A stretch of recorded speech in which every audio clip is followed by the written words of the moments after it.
What is it about hemp that's so controversial?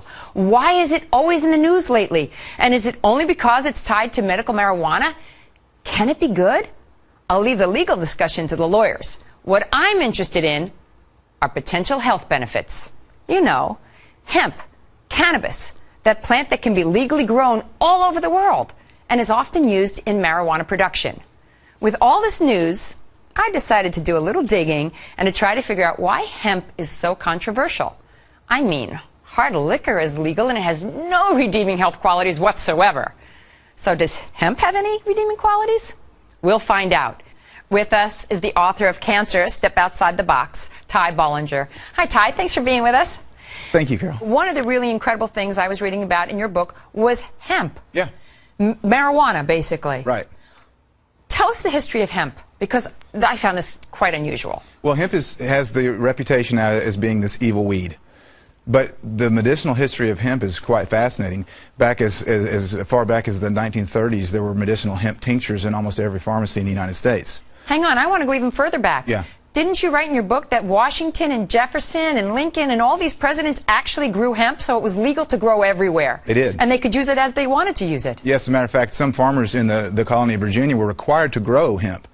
And so it's such a good fiber, very good for making clothes, a lot of different industrial uses for hemp. Ford thought it was strong enough to make a car out of it, and he did. It was as strong as steel. Yeah, one of the first Model Ts was actually made from hemp, and it ran on hemp fuel. And then the enemy of hemp was William Randolph Hearst. With paper. Well, yeah, Explain with newspapers. That. Well, hemp is a much more efficient way to make paper. In 1 acre of hemp, you can do 10 times the amount of paper than 1 acre of trees. So why did he want it outlawed?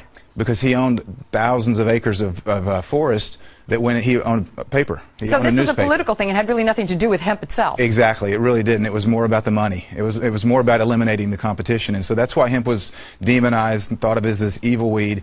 They put out propaganda films like Reefer Madness and so forth to make people afraid of hemp. When in reality, that's one small use of hemp, the recreational use, which is we call it marijuana. But that was a slang term that they developed to make people afraid of it. Oh, heck, Mary Jane, doobies, everything. I mean, they've got a lot of slang terms for it. So in the 1930s, they made tinctures. What were they making the tinctures for, and why were they doing these tinctures? Well, I mean, the medicinal uses of hemp are just numerous. The hemp helps, well, we can talk about the cancer effects of hemp, but it helps with inflammation. It's very anti-inflammatory. It helps with seizures. It's very effective with PTSD for the vets that are coming back that have post-traumatic traumatic stress disorder. Mm-hmm. Very effective at treating that.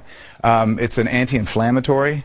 But then the uses of hemp for cancer, what I've studied, because of my book, Cancer, Step Outside the Box, and the number of cancers, there's about a dozen different cancers that have been studied in depth with medicinal marijuana, with hemp. And so the studies, from brain cancer to prostate cancer to pancreatic cancer, uterine cancer, cervical cancer, prostate cancer, it's amazing. Okay, so what is in hemp that it's this THC, correct? Well, there's chemicals that are called cannabinoids. Right. THC is short for delta-9 tetrahydrocannabinol. I'm glad you said it because I couldn't. That's the only time I'll get it right. I'm glad I got it right.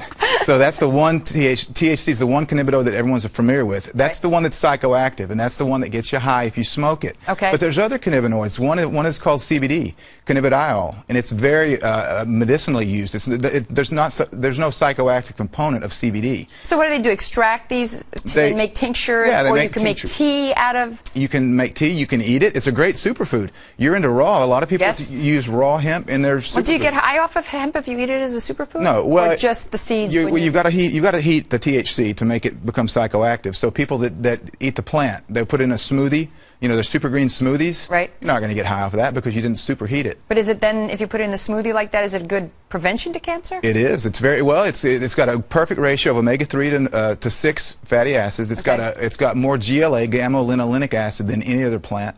So it's got some really great fats. You're well aware of the importance of good fats in your diet. Yeah. So hemp it's a perfect superfood to eat. But it's also medicinal. I just never understood why hemp had gotten such a bad rap, and now I understand that it was really politically motivated by somebody who owned basically trees and didn't want to be in competition with the hemp to make paper. And yet, throughout the years after that, so many people suffered because of that. Yeah. So I guess it's actually a good thing that people are coming around a little bit. It is. I'm really encouraged about the different legislation in different states that are trying to legalize medicinal hemp because of the fact that it is so good. It's not just a superfood. It's not just great for industrial uses, as we've mentioned, but it's a really good medicine. Thank you so much for coming on, Ty. I really appreciate you being here. Thank you, Carol. Appreciate it.